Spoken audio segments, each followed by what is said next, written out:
Hello and welcome. My name is James and I am a person in recovery. Welcome to my addiction recovery live stream podcast every Monday and Thursday at 9 p.m. Eastern Time. It has been said that connection is the opposite of addiction. I have recently experienced what this might mean in my recovery journey, and I would like to discuss it with all of you. So welcome and feel free to chat and or call.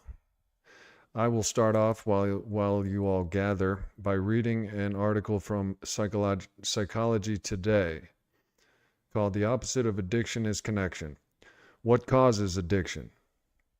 In an increasingly widely disseminated TED Talk titled "Everything You Think You Know About Addiction Is Wrong," British journalist Johann Hari discusses the available research into the underlying causes of addiction and concludes, rather brilliantly, that the opposite of addiction is not sobriety, it's connection.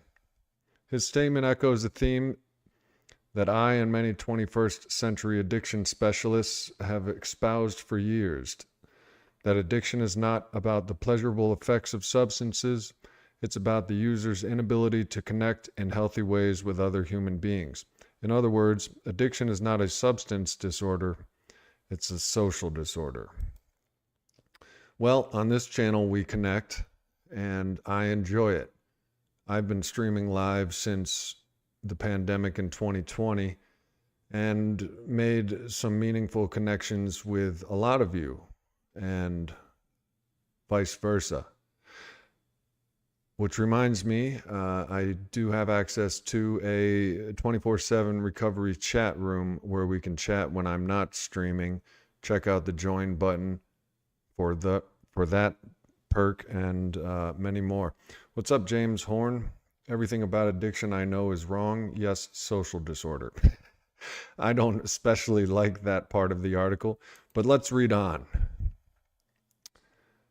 This, of course, is contrary to what most folks believe about substance abuse. In general, people think that the pleasurable effects of alcohol, cocaine, heroin, and the like are the primary drivers of addiction. And why not? We know for certain that once ingested, these substances trigger the release of dopamine and several other pleasure-related neurochemicals into the brain. In other words, potentially addictive substances make us feel good, and because we like to feel good, we tend to go back for more. In the Big Book of Alcoholics Anonymous, it is said that people drink alcohol essentially because they like the effect. This is true, but how much do we know about the effects and what we like about them, and what is the driving force? Welcome, James Horn. I don't recognize your name. If you're new here, welcome. Thanks for coming. Nevertheless, this long-held belief is incorrect. Another 100% statement that I might not agree with. But let's read on. If it wasn't, then everybody who ever took a sip of alcohol would become a raging drunk, and everyone who ever ingested an opiate, even via prescription, would end up in the back of an alley shooting heroin. But that isn't even close to what actually happens. In reality, only about 10% of people who try a potentially addictive substance eventually become addicted. The rest of the people either walk away from the substance completely or continue to enjoy it casually or recreationally. Now, this part of the article is what especially piqued my interest, this next part. James Horn says, yes, I isolate to stay away from watching and seeing the pain of other and see on the streets of being homeless. Isolation. Hey, hashtag Holly. The Jameses are deep in the room today. This next part I was really interested by. Welcome to the Rat Pack. Given the above, one wonders what is really going on with addiction. Obviously, there is more to the equation than just the dopamine pleasure response. Certainly, the experience of pleasure does play some role because it opens a doorway in addiction. But it is clear, based on the fact that most people do not become addicts, that over time a person's initial experience of pleasure is not what causes the individual to return to an addictive substance again and again, compulsively, and to his or her detriment. This is a conundrum that scientists began to explore in the late 1970s and early 1980s. For instance, Canadian psychologist Bruce Alexander looked at the results of studies in which rats were placed in empty cages alone with 2 water bottles to choose from, one with pure water, the other with heroin-infused water. Those experiments showed that as time passed, these rats would uniformly get hooked on and eventually overdose from heroin. So the researchers, unsurprisingly, concluded that the potential of extreme pleasure in and of itself is addictive. Case closed, right? Not for Alexander. He was bothered by the fact that the cages in which the rats were isolated were small, with no potential for stimulation beyond the heroin. Alexander thought, of course they all got high. What else are they supposed to do? In response to this perceived shortcoming, Alexander created what we now call the rat park, a cage approximately 200 times longer than the typical isolation cage, with hamster wheels and multicolored balls to play with, plenty of tasty food to eat, and spaces for mating and raising litters. And he put not 1 rat, but 20 rats of both genders into the cage. Then and only then did he mirror the old experiments, offering 1 bottle of pure water and 1 bottle of heroin water. And guess what? The rats ignored the heroin. They were much more interested in typical communal rat activities such as playing, fighting, eating, and mating. Essentially, with a little bit of social stimulation and connection, addiction disappeared. Heck, even rats who'd previously been isolated and sucking on the heroin water left it alone once they were introduced to the rat park. Boom! Now that's an interesting experiment. What do you guys think?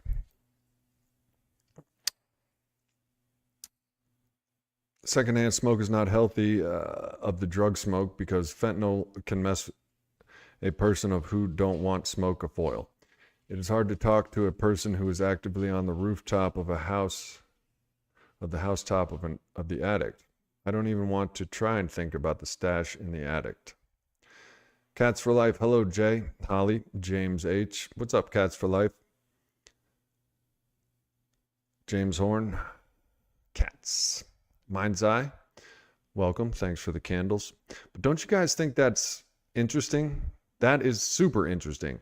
I've started to discover now, okay, you guys have known me since 2018. Some of you have known me since 2018. This channel, I've been sober for the majority. I relapsed for 6 months, but since 2018, I've had my ups and downs. I've gone through back surgery. I've posted a video on how I was mentally, emotionally relapsing and was pending a physical relapse. We saw my relapse in 2023, or recurrence, as I'm now trying to change the stigma of addiction in general. I'm learning that rewording some things are important. What's up, Maverick Capitalist? So they put rats in the rat park, 200 square foot, with 20 other rats, spaces for mating, raising litters, wheels, balls, a park. And the same rats that went for the heroin water ignored it. They weren't interested. They had connection. They had recreation. There's something in addiction recovery industry called recreational therapists. This is incredibly interesting. So you guys have known me since 2018. I am a self-proclaimed introvert.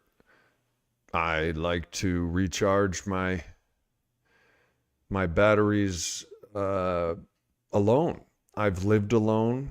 I have had relationships which I lived with others, but kind of push away close relationships. These days, it's different. I got desperate enough, having discovered that even after 7.5 years of sustained abstinence from drugs and alcohol, I can still succumb to my disease of addiction, a recurrence, a relapse. So I was desperate enough to accept God, hand my will and my life over to the care of God as I understand him, like the third step of Alcoholics Anonymous suggests.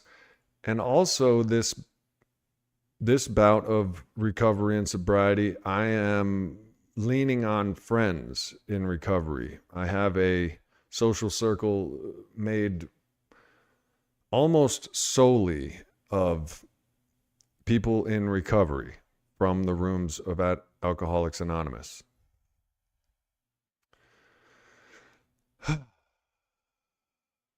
Sober Slayer, I don't watch much YouTube, but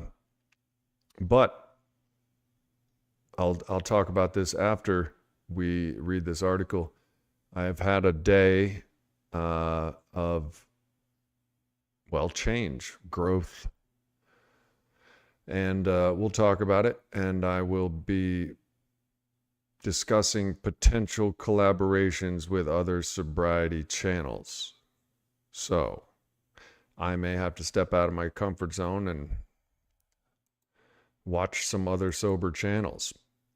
There is a reason I don't watch. That's because one of my higher powers, one of the powers greater than me being the power that could not stop drinking, one of the tangible higher powers to me is Alcoholics Anonymous, the program, the literature, and the 12 steps. So the reason I don't watch or read anything else is because that power is a sufficient substitute, as it states in the book. It's absolutely true. The program is where I get my socialization, the fellowship, my instructions, my direction, good orderly direction, G-O-D, God, group of drunks, G-O-D, God, gift of desperation, God. So I don't watch many other sober channels. I have the information I need. It's the big book of Alcoholics Anonymous. I highly recommend it. So let's read some more of Psychology Today's take on connection being the opposite of addiction. The human rat pack. One of the reasons that rats are routinely used in psychological experiments is that they are social creatures in many of the same ways that humans are social creatures. They need stimulation, company, play, drama, sex, and interaction to stay happy. Humans, however, add an extra layer to this equation. We need to be able to trust and to emotionally attach. This human need for trust and attachment was initially studied and developed as a psychological construct in the 1950s, when John Bowlby tracked the reactions of small children when they were separated from their parents. In a nutshell, he found that infants, toddlers, and young children have an extensive need for safe and reliable caregivers. If children have that, they tend to be happy in childhood and well-adjusted, emotionally healthy later in life. If children don't have that, it's a very different story. This brings up another good point from addiction. We addicts. Me personally, I had a tumultuous childhood, divorce, separation. There was suggested negligence. But just the divorce can, as a formidable human being, like formidable years, aka forming of the brain and the personality, the building of an adult person, trauma like divorce and separation, fighting in the house, is traumatic.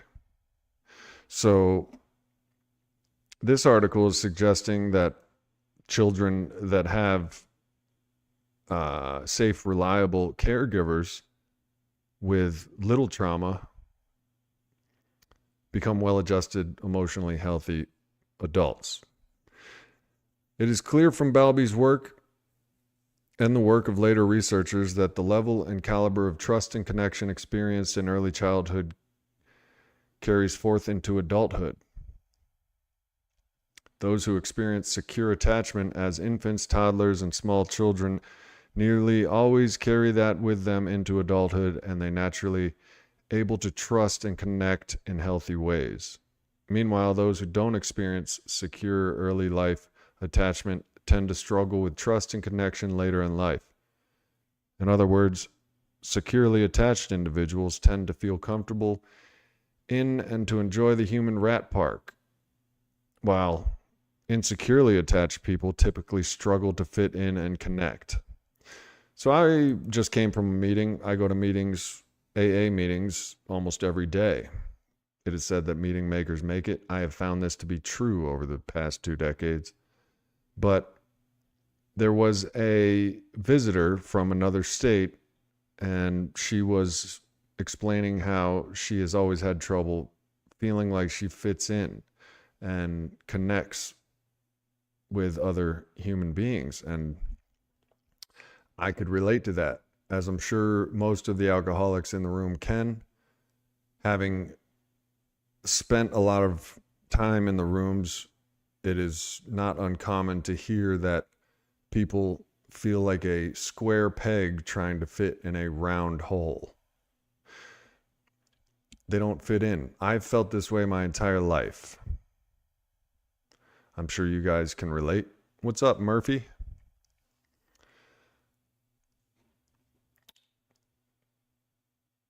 Good night, Miss Ford. Going to bed early, I see. Good night, good night, good night. What I don't. Thank you, Martin Country, Kentucky, for locking me up in jail for possession. Thank God, Kirk from the Johnson County Jail. Have a nice day, Martin. Jailer, thank you. Pathways. Pathways. Stay safe inside and outside of the rooms and live and let live. Right on. You as well. Oh, okay. All right, Ms. Ford. I have connections with you all on this channel. I appreciate the fact that Mike Tucker claims abstinence from alcohol for the 5 years he's been watching the Sober James channel. That I am humbly grateful for that. Miss Ford is now a personal friend. We talk almost daily. I'm still trying to get her to watch the movie Smile 2, which, by the way, if anyone likes scary movies, Smile 2 is my new favorite scary movie. That shit is ill. Smile 2. I watched the second one before I watched the first one. Both of them are awesome. The second one is super awesome. You can watch it on Amazon Prime. I wish that they would pay me for my awesome plug. What's up, Brian? It's rectangular. Connect before premature in mouth. Right on, man. Well, thanks for staying true to your incomprehensible jargon. Fitting in. Water yourself down to blend in. You know what I mean? I've had a person ask me, why do I hold back? I have asked myself the same thing, but I feel like kind of watering myself down in public places. It drives me completely insane. I can't hang around people. Authenticity is a non-negotiable need. I learned that in the Favor Peer Support Specialist Certification Training course. Authenticity is a non-negotiable need. At the age of 44, I have discovered this, and it hit me like a ton of bricks. No wonder I can't stand to be around some people. that I'm not able to be authentic and connect with. If I'm not able to be authentic and connect, it's a deal breaker. I get awkward, I get anxious, I get rebellious, because the connection is also a non-negotiable need, obviously, as we're learning. I'm especially learning this through personal experience in my recent sobriety. In my latest phase of recovery from a seemingly hopeless state of mind and body, alcoholism, in my latest phase, sometimes quickly, sometimes slowly, I've discovered a higher power and connection, healthy relationships with others where I don't make a connection strictly because I will get something from that person. I am a friend, and therefore I have a friend. I give and take. I don't just take. And this would be actually congruent with this whole connection theory as well.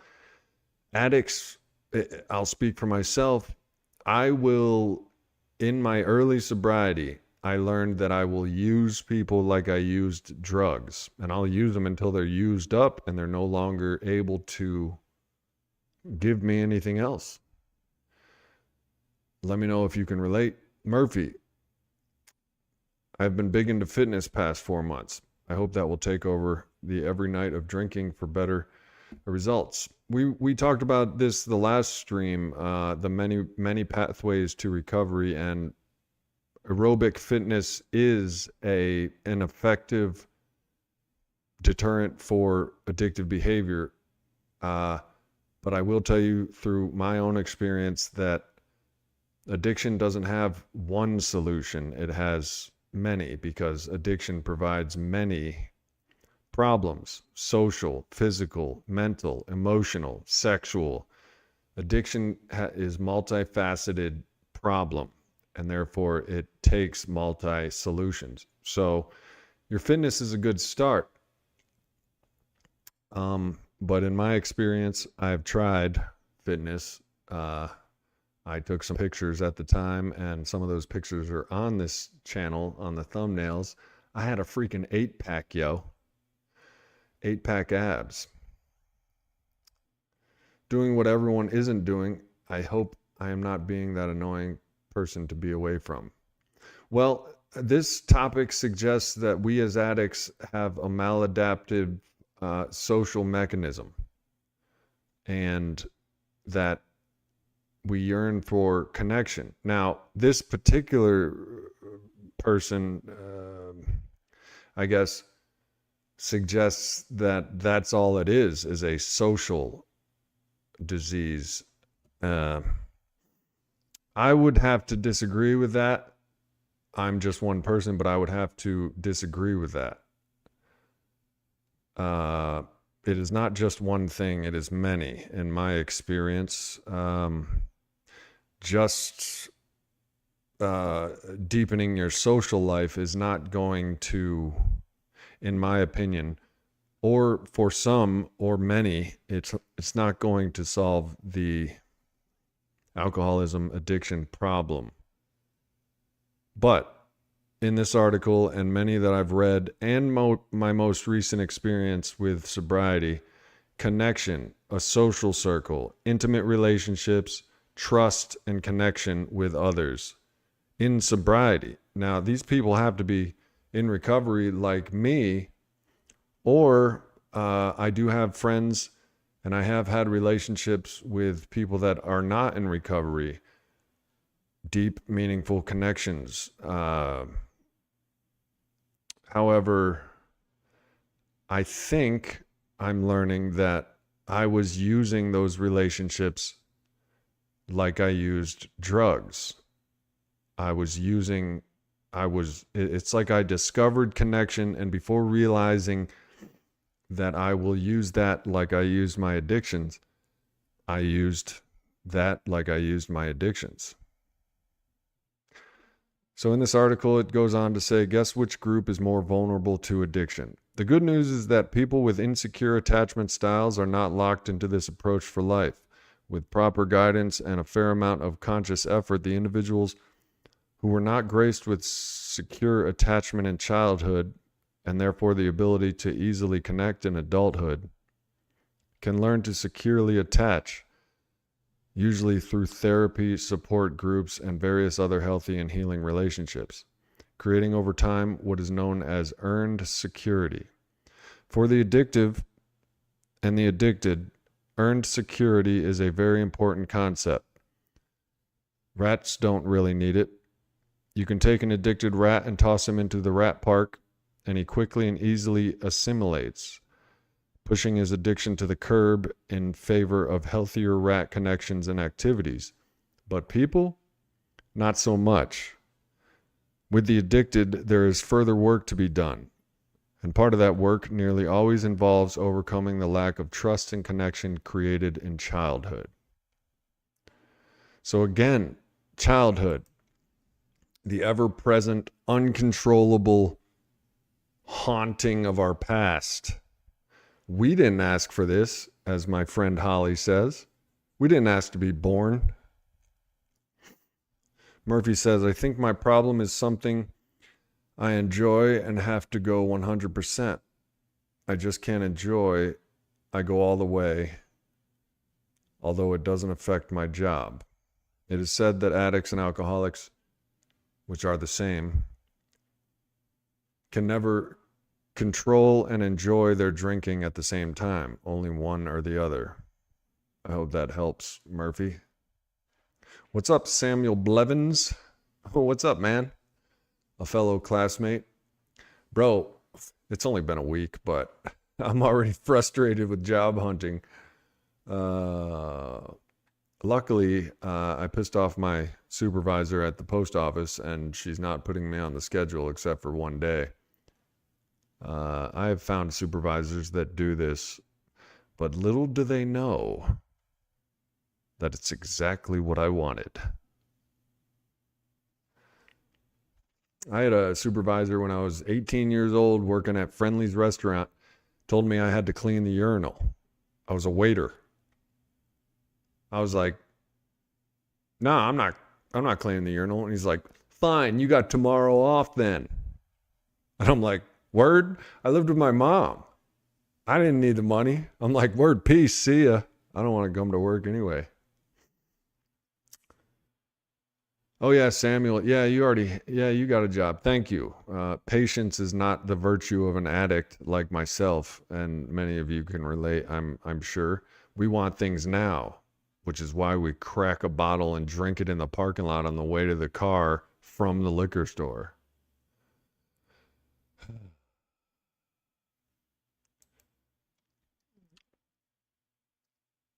All right. Let's see. Interestingly, both AA and the addiction treatment community as a whole realized this fact long before Alexander's rat park experiment. In truth, the often parallel work of the 12-step recovery programs and formalized addiction treatment programs after the initial experience of detox involves connecting the addict to other people. And not just any people either. We're talking about safe, supportive, reliable, empathetic people. Word is bond. This is what I've discovered. We have a common enemy. That bond is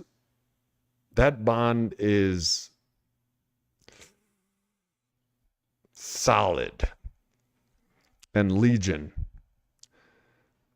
Having a common enemy like alcoholism, the cunning and baffling and powerful foe, unites people of different races, cultures, jobs, walks of life. There are those of us that usually do not mix, I believe is what it says in the big book. And it's true. I'd be chilling with doctors that go golfing and shit. Like, I'd be chilling with, man, well, I think you got my point. Much of the time, these safe and supportive people are other addicts in recovery who know exactly what it feels like to be addicted and to embark on the lengthy process of healing. However, this newfound sense of connection doesn't always have to be with other recovering addicts. For instance, as Hari discussed in his TED Talk, the nation of Portugal, which decriminalized illicit substances in 2001, takes a broader than normal approach to overcoming addiction.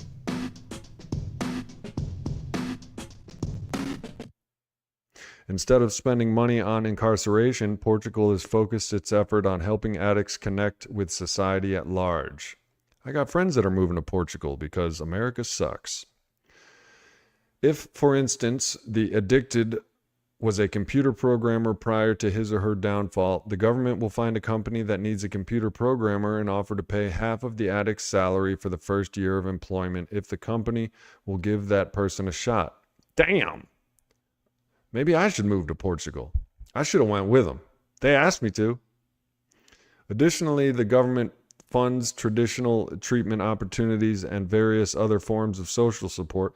In short, Portugal tries to reintegrate addicts into the human rat park in a way that helps them learn to trust and connect. Word Portugal. Go Portugal. Viva le Portugal. Viva la Portugal. Hey, Murphy, thank you. Thank you for that $5. I feel like AA is a mandatory treatment, not a want. If you want to stop, you need nobody. I'm not sure I understand, but thanks for the $5. God knows I need it right about now. But AA is not a AA is completely voluntary. The door swings open as gracefully as it swings out. You can leave as easily as you came in. It's harder to come in than it is to leave. I've left a handful of times. Hey, Holly, can you kick Ryan out? Thanks.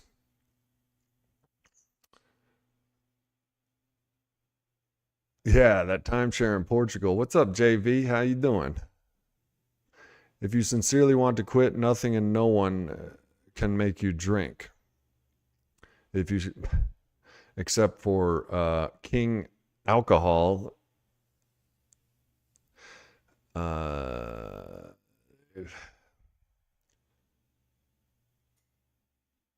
it's very easy to drink as an alcoholic. To not drink involves connection, a spiritual awakening, a paradigm shift. Some call it work. I try not to, but it can be some spiritual and emotional work. Walking into an AA meeting is hard. Walking up to someone and asking them to be your sponsor is difficult. Sharing at a meeting can be difficult. Admitting that you're an alcoholic can be difficult. Admitting that you're powerless over alcohol and that your life has become unmanageable can be difficult. So, but let's read on. It's working too. Contrary to most doomsdayer prediction, decriminalization in Portugal did not lead to an increase in drug use, addiction, and related problems. In fact, the opposite occurred. Problematic drug use is down. Drug use among adolescents is down. Drug-related deaths and other drug-related harms are down. Jail, prison overcrowding is down, etc. That said, things are not perfect. For instance, there are reports that cannabis use is up. That's because it's not a drug. And that more people are reporting lifetime usage of it. This may be a matter of people equating marijuana with alcohol, and now that it's legal, simply preferring to smoke rather than to drink. Well, good for them. But overall, it looks like Portugal's unprecedented strategy of connecting rather than isolating problem drug users has been effective. I'm learning this for the first time. I got to talk to my now Portugal resident friends. So it does indeed appear that the opposite of addiction is not sobriety, it's connection. That said, developing healthy interpersonal connections as a part of recovery and healing is not easy. It takes time, effort, and a willing support network. The good news is that we now know for certain that this type of recovery and social connection is possible, even for the most problematic of addicts. Now, what's going on here? Oh, shnikes. Thank you. I guess I'm freaking sober. God. Thanks, JV. Oh, man, what a good... Oh, man. Oh, by the way, the non-committal addict type, have committed to Mondays and Thursdays at 9 p.m. Eastern Time, live stream addiction recovery podcast here on the Sober James channel. So click that subscribe button and the notification bell with notifications on. I'll be coming at you committed to Mondays and Thursdays at 9 p.m. Eastern Time. So good. Hey, NSA is God is here. What's up, yo? I checked out your channel. And now other people can too. What's up, Noah? It has been some of the roughest parts of my life this week, just figuring out how to do everything and handle my emotions. Welcome to sobriety. Emotions, we drink at them. Noah, if you're listening, it is suggested that connecting with others, a support group, or getting a friend or two, especially in recovery, can really combat addictive tendencies. Norwalk, I hope to see you again one day in a safer Compton, California. Straight out of Norwalk. What has given you the most trouble to be around? Murphy asks. James, what has given you the most trouble to be around? I'm not sure what you mean. If you could clarify, Murphy, I'll be happy to answer. Noah says, like, I'm doing fine, but sometimes in the sober mind, I get the pink cloud effect, meaning I get almost overly hyped and it pisses me off afterwards. That's natural. Just easy does it. James triggers. What can I not be around? I told my sister when she asked me, can I drink wine around you, James? And I said, yeah. If you have one bottle of wine and you're drinking a glass of wine, that's cool. She's sober now, by the way, my sister Terry, which is super good news. She's been over a year without drinking. Our sister died of heroin-related complications last year. And happily enough, me and my sister Terry are sober.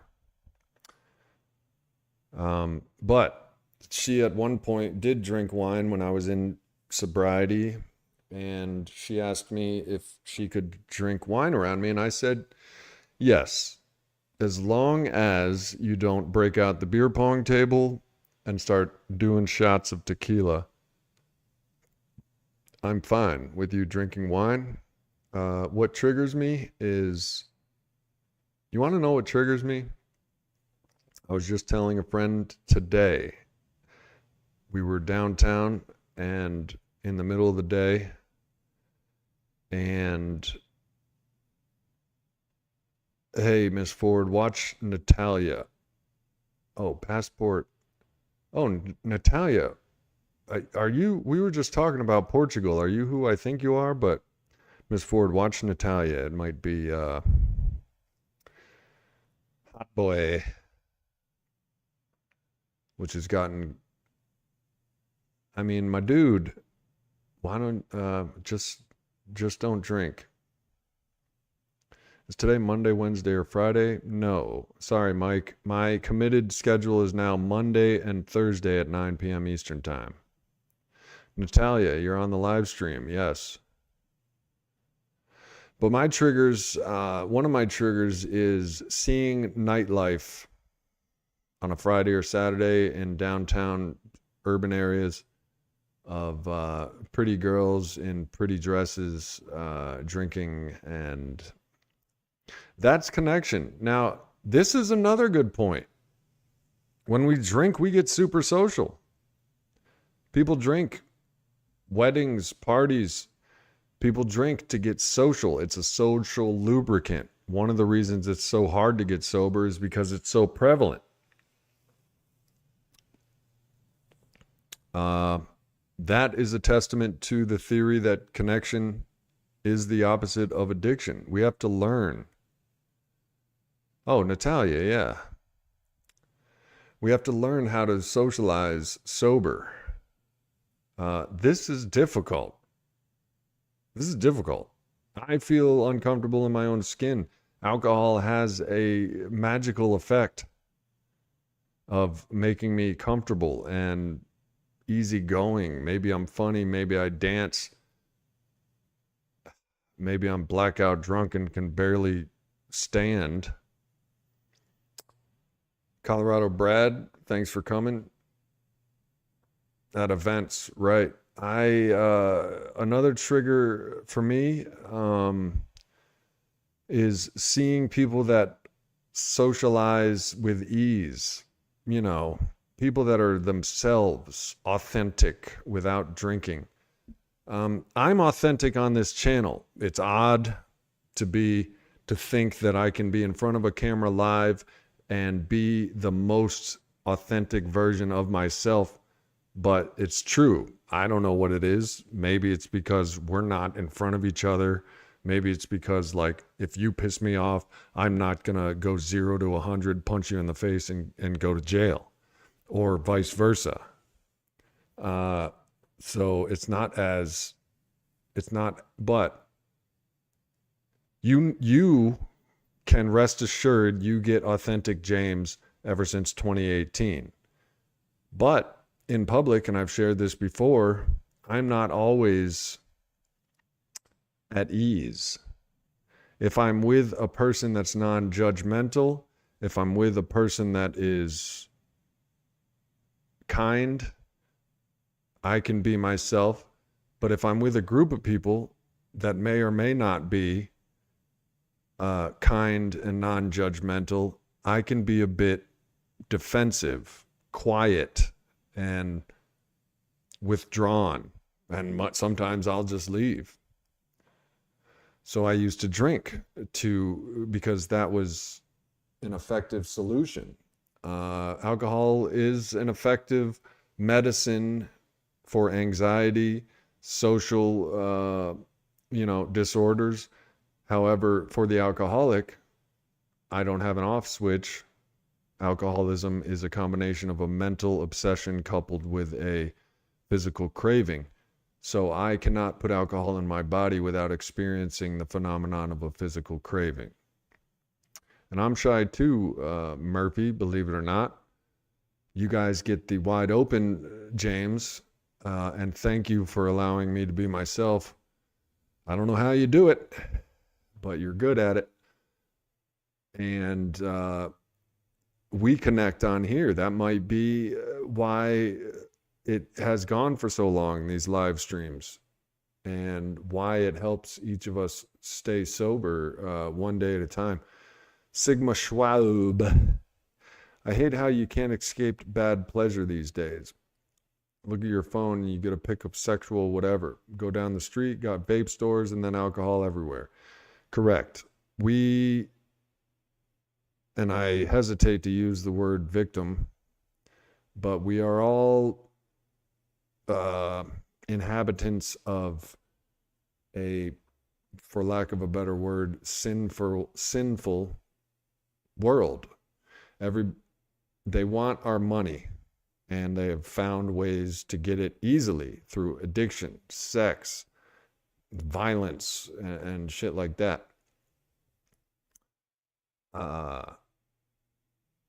So I feel you, Noah, who, if those of you who don't know Sigma, is 18 years old, just now discovering and exploring what sobriety will be like, choosing between and fighting to decide how to be sober in a world like this one. And all of us are. And you're not alone, buddy. I'm uncomfortable with that shit as well. I got rid of Facebook and Instagram. Yes, I'm proud of it. Yes, I'm bragging. I got rid of it. It's off my phone. I logged out and deleted the apps. I'm no longer on the dating apps. Dating apps have a way of telling us that there's always something better, so we don't form connections.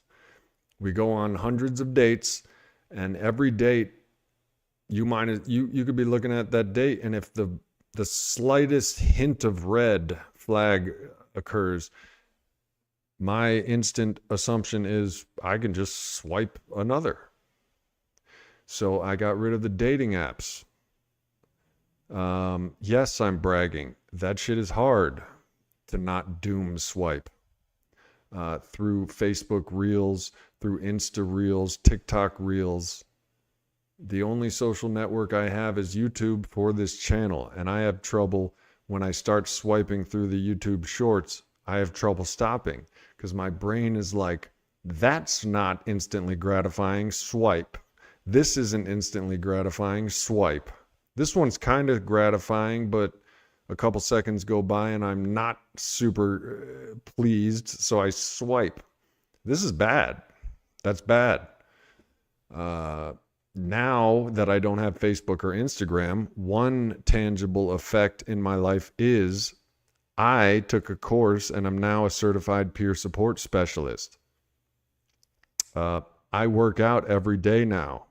These things, if I had nicotine, vaping, and Instagram reels in my life, they weren't in my life. The everyday workouts and the pursuing a career in peer support, addiction recovery weren't in my life because I could just lay around vaping and swiping.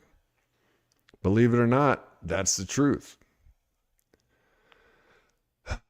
Yeah, Insta. Yeah, it's fun, I guess, could be used. Gratifying could be used.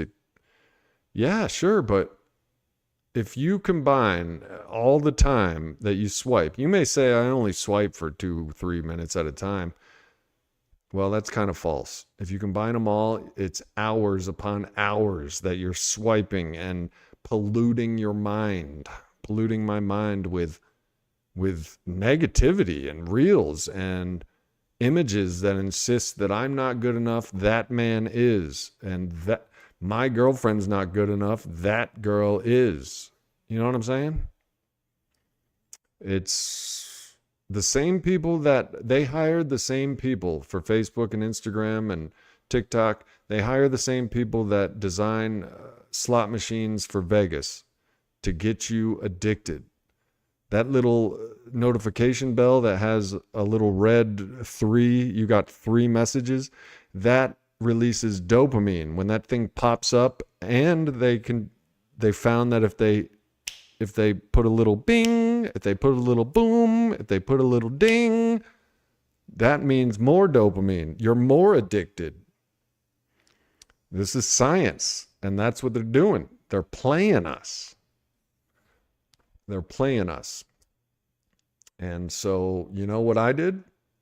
Same thing I did with the vapes. Get the fuck out of my life. Same thing I did with Instagram. Get the fuck out of my life. And you put them down, and what happens in my life, and I would bet money that it would happen for you too. What happens is you naturally start seeking, just like those rats in the rat park, you naturally start seeking more natural ways of dopamine release, connection with other rats, mating and creating litters and playing with the wheels and the multicolored balls and shit. You're no longer shooting heroin water, just like those rats. It's science, bro.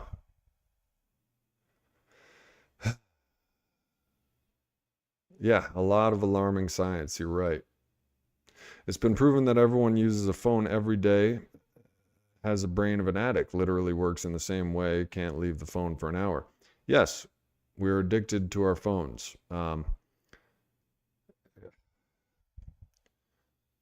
You can combat it with different things. One of the things is total abstinence. Get the fuck out of my life. I don't want that in my living room. I don't have cable because of the commercials. I don't want these vampires just mooching off of my soul.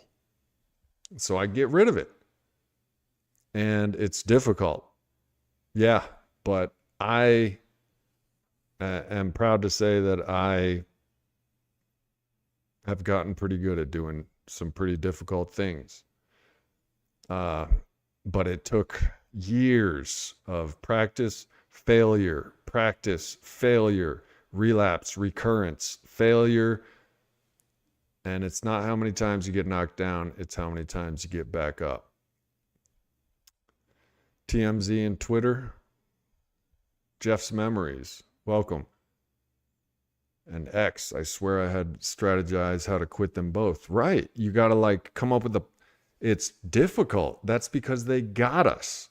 They know how to get us, and they got us. They use science and biology and psychology and all of that. It's money. And when people are motivated by money, and they're addicted to money. So X, Twitter, TikTok, Mark Zuckerberg, these motherfuckers are addicted to money, success, glamour. So they do what they can to feed their addiction. So, you know what I'm saying? Oh, Facebook, it's preying on our need for connection. It's preying on our need for connection. So get this. This is a great topic, this whole connection, how it is the opposite of addiction. These social networks are preying on our need for connection without vulnerability. Connection behind the safety of a keyboard is what they are making billions with a B of dollars with. They're like, let's get these people addicted. Let's offer them the mirage of connection with the ease and comfort of them being in their underwear on the toilet and still being connected with all these Facebook friends, and you know what I mean? Yo, this shit goes deep. You got the same hair as me, Noah? Yeah, bro. These social networks, they got our number. Literally, they got our phone numbers and shit. They got our number. They know how to get in our homes, bro. They know how to get in our bathrooms. These people have gotten into our living rooms, bathrooms, bedrooms, and funerals and weddings. People are on their phones and shit. That is insidious and disgusting. And yes, I am super proud to say that I am not on Facebook and I am not on Instagram. And I'm a YouTuber. It would behoove me. They tried to... YouTube, don't get it twisted, is no saint either. They know. They got our number. I have to figure out the algorithm in order to be a YouTuber. I see it up close. Well, good, Mind's Eye. I'm really glad. I'm gonna grow my hair out. You know what I mean? Yeah, maybe I will. Grow my hair out. I'm grateful for my friend Holly and JV, Natalia, Noah. You know what I'm saying? We're making connections. Brad, Maverick Capitalist has been around for a minute. Mike Tucker, you know what I'm saying? My first sponsee, and I didn't even know he was a sponsee until 5 years later. Oh, shit.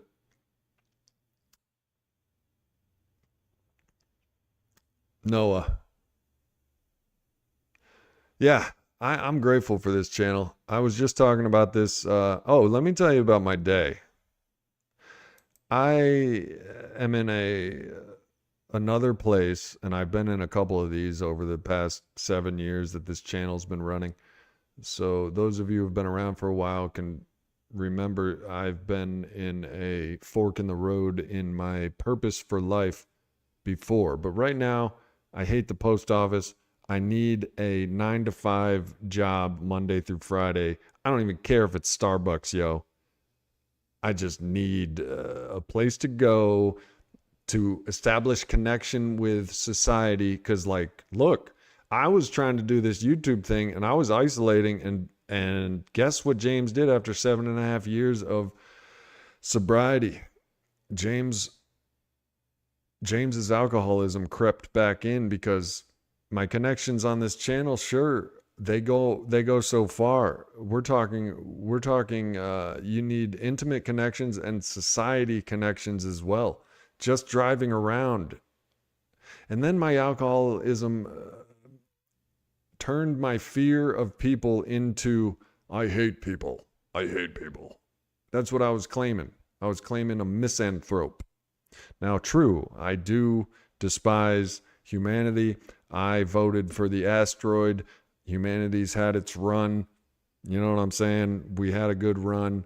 I'm ready to the asteroid to just wipe us all out, and the next phase of life, be it not humans, please, comes along. There's plenty in life to be found, Brad says. It's a buffet of opportunity. I ever knew while driving, tough, yes, but better sober. I've heard a lot of sober individuals, wise individuals, say that their worst day sober is better than their best day drunk. Now, I've had some good days drunk, but I didn't remember them. And those connections are facades. They're faux connections. Have you ever noticed when you stop drinking, your drinking buddies aren't really your buddies anymore? That was your only connection. Your new buddies are recovery buddies. Connection. This is my new shit. Now, I've been introverted and antisocial for the longest time. Why?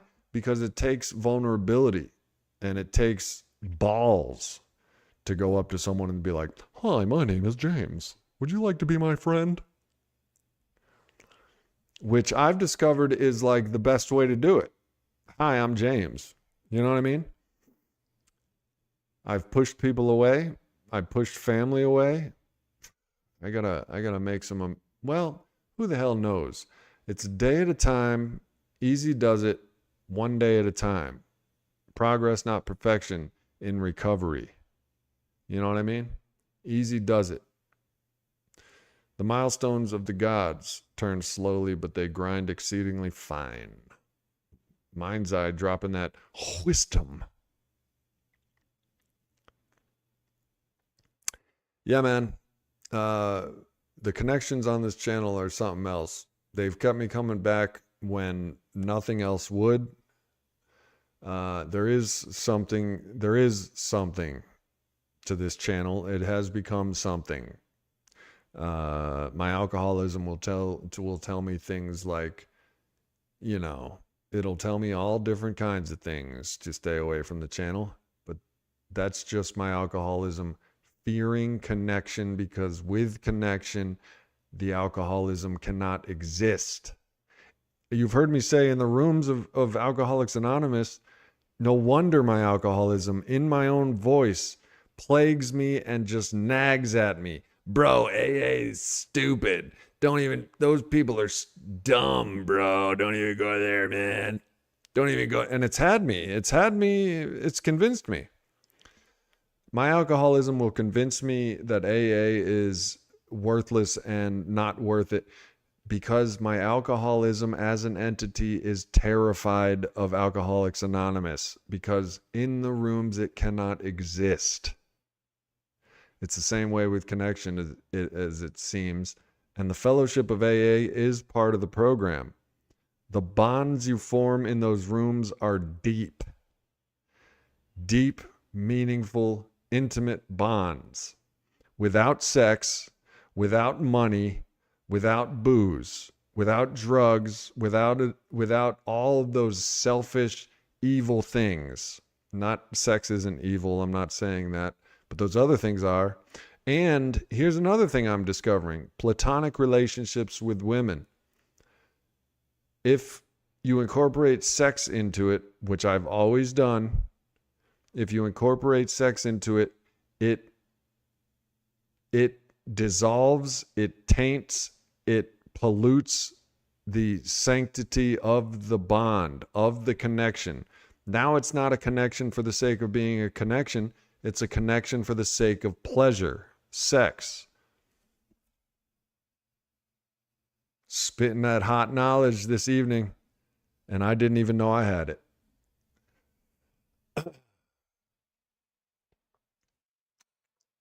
Has a lot to say, but half the time is not helpful. Mind's eye, you're spitting that hot knowledge as well. This is a wonderful stream. This is an awesome topic. It's something that I've experienced recently, and I just had to talk about it. I've been leaning a lot on my connections, my friends, men and women without sex. I know you guys want to know my personal sex life, so I'm going to tell you. I'm just kidding, but I'm going to tell you anyway. I haven't had sex in a relatively long time, over a year, and there's reasons. You guys have heard of NoFap. There's science behind that as well. Abstaining from these instant dopamine sources teaches you a lot about yourself. Natalia says, you have to say alcoholic. I don't want to say its name. It's out of my life. I'm alcoholic, but not, or dry drunk thing confusing, not dry drunk. It's relative. You don't have to do anything. I'm learning in favor, Faces and Voices of Recovery, that I'm learning to call myself, and I called myself at the beginning of this stream, after 7 years of saying, hello, my name is James, I'm an alcoholic. I now say I'm a person in recovery. There's science behind what we say to ourselves and stuff. But yeah, a lot of alcoholic, there is reasons to everything that AA suggests, Natalia. And the reason that is because alcoholism is an ism, not a wasm. I wasn't an alcoholic when I was drinking, and now I'm not an alcoholic. I am an alcoholic. I've learned this personally through going 7 years without drinking, and when I drank, I picked up right where I left off. I am an alcoholic. In AA, there's a purpose behind that. You can find the reasons in the big book, but it is a non-curable disease. It can be treated with a daily reprieve. But you're not the only one who doesn't like that part. Here's the thing. I don't like some things about AA either, but the things I do like get me in jails, institutions, and death. So I turn my life and my will over to a higher power. The first one is AA, and when AA is not around, I turn my will and my life over to God. Because when I run the show, I get drunk. So like, my opinions ain't shit. I've proven to myself in 20 years my opinions ain't shit. The evidence is there. My opinions ain't shit. And I hate to burst your bubble, but neither are yours.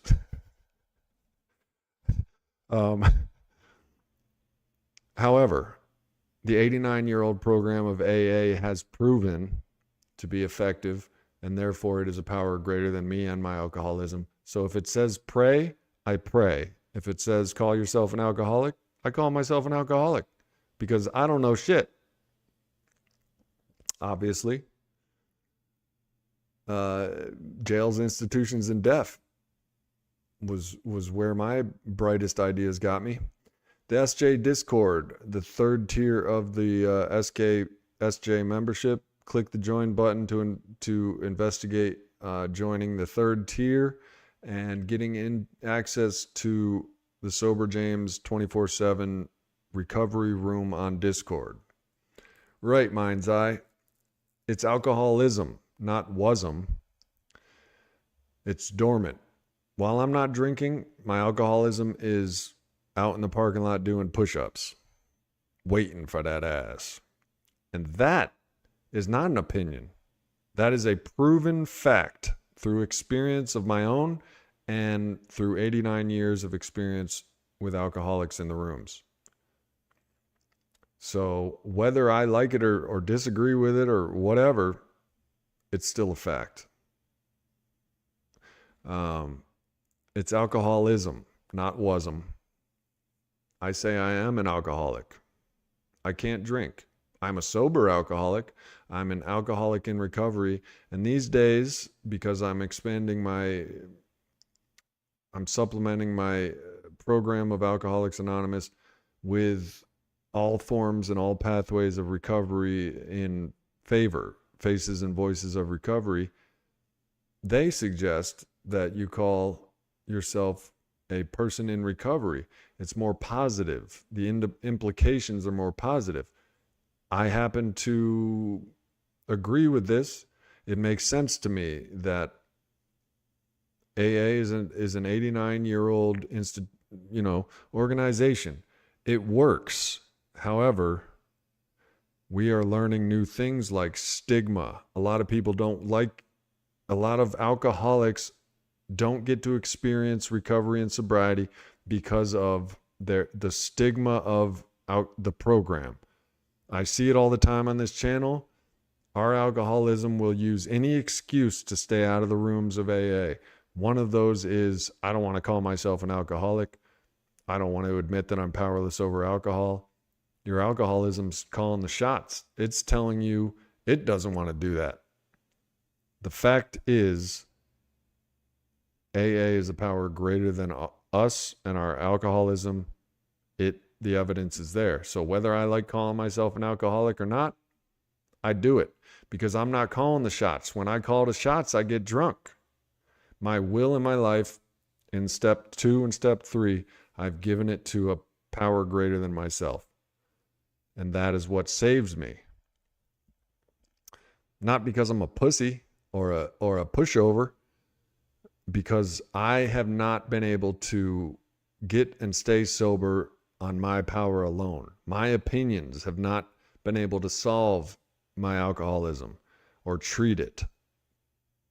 The 12 steps, which it is suggested was a divine intervention on man itself 89 years ago, can. So I let it. I can't, he can, let him. That's the first 3 steps. I can't, he can, let him. So if AA says call yourself an alcoholic, get on your knees and pray, guess what I was desperate enough to finally do? Call myself an alcoholic, get on my knees and pray. Because my bright ideas were like, I'm not an alcoholic. I'm not going to pray. Jails, institutions, and death every time.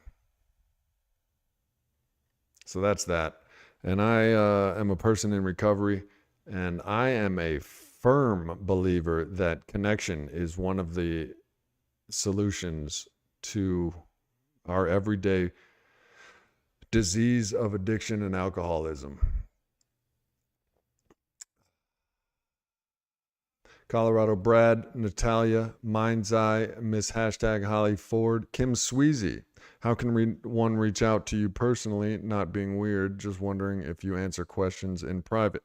Yes, if you're still here, Kim, or anybody else, I'll put my public, it's thesoberjames@gmail.com.